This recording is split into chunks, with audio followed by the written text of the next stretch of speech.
Hi friends, happy Rakhi Purnima. সবাইকে জানাই অনেক অনেক শুভকামনা। তো আজকে একটা ভালো কাজ করার জন্য চলে এসেছি। গঙ্গায় জোয়ার এসেছে, আগে একটু ভিডিও করে নিই।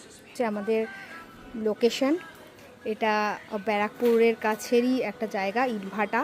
তো এখানে আমি আগেও এসেছি। তো জোয়ার এসে গেছে গঙ্গায়, এত সুন্দর জলটা দেখো, একদম সামনে চলে এসেছে। আর তার সাথে একটু ঠাকুর দর্শন করাই। দেখো বজরংবলী, জয় বজরংবলী কি জয় হো, জয় বজরংবলী কি জয় হো, জয় বজরংবলী কি জয় হো। আর ওই যে ওখানে সৌম্য বসে আছে, সৌম্যকেও নিয়ে এসেছি। আর শিব ঠাকুরের দর্শন করো। হর হর মহাদেব, হর হর মহাদেব, হর হর মহাদেব। এই গাছের তলায় নদীর জোয়ার,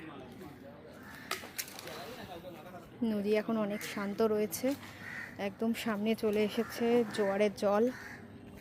কিন্তু যখন অশান্ত হয়ে যায় তখনই কিন্তু নদীর এই শান্ত রূপকে আমরা বুঝতে পারি, যে শান্তভাবে যখন আছে নদী, তখন আমরা নদীতে যেখানে সেখানে আবর্জনা ফেলে নদীকে এই রকম নোংরা করে তুলি। কিন্তু নদী যখন সহ্য করতে করতে একটা সময় কিন্তু নদীও ফুলে ফেঁপে ওঠে, এবং তখনই কিন্তু আমরা নদীর ভয়াবহ রূপটা দেখতে পাই। তাই এই ভয়াবহ রূপ না দেখার জন্য ভালো জিনিসকে ভ্যালু দিতে হবে। আমরা বেশিরভাগ মানুষই কিন্তু ভালো জিনিসকে ভ্যালু দিই না। ভালো এবং শান্তভাবে যে থাকে, নরম মাটিতে মানুষ আছড়ায় বেশি, কথাটা আছে না, একদম সত্যি।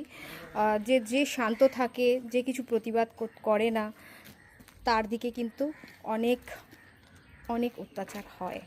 কিন্তু একটা সময় কিন্তু সবাই ঘুরে দাঁড়ায়, এবং শান্ত এবং মহৎ পবিত্র চিন্তার মানুষ যখন প্রতিবাদ করে তখন সেটা ভয়াবহ হয়।